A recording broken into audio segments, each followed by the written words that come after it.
اعوذ باللہ من الشیطان الرجیم بسم اللہ الرحمن الرحیم۔ تمام دیکھنے اور سننے والوں کو السلام علیکم۔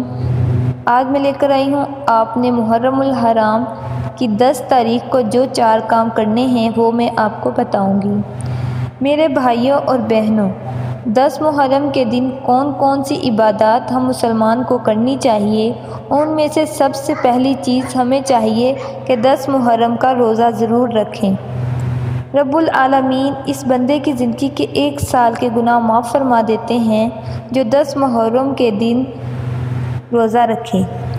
دوسرا کام آپ نے یہ کرنا ہے، اس دن جناب کریم صلی اللہ علیہ وسلم اور ان کی آل پر زیادہ سے زیادہ درود پاک پڑھنا ہے اور ان کے درجات کی بلندی کے لیے خوب دعائیں مانگنی ہیں۔ تیسرا کام یہ کرنا ہے، اپنے بچوں کو بتائیں حضرت حسن اور حسین رضی اللہ تعالیٰ عنہ سے اللہ کے نبی کتنا پیار کرتے تھے اور حضرت حسن اور حسین رضی اللہ تعالیٰ عنہ اللہ تعالیٰ کی عبادات کس طرح پابندی سے کرتے تھے، اور جب دنیا سے گئے حالت نماز میں تھے۔ آپ کے ارد گرد علماء خطاب کر رہے ہوں، اپنے بچوں کو مساجد میں ضرور لے کر جائیں۔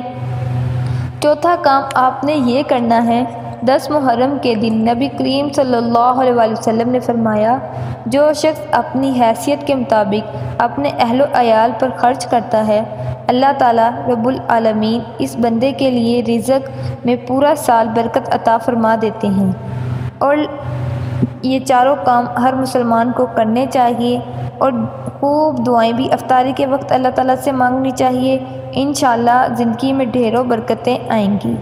اللہ تعالیٰ ہمیں محرم الحرام کے دن وظیفے کرنے اور عبادات کرنے کی توفیق عطا فرمائے، ہمارے گناہوں کو معاف فرمائے۔ اب تک کے لیے اللہ حافظ۔ جن لوگوں نے ابھی تک ہمارے چینل کو سبسکرائب نہیں کیا وہ ابھی سبسکرائب کریں اور ساتھ بیل آئیکن پر بھی کلک کر کے ہماری لیٹسٹ ویڈیو کے بارے میں اپڈیٹ جانیں۔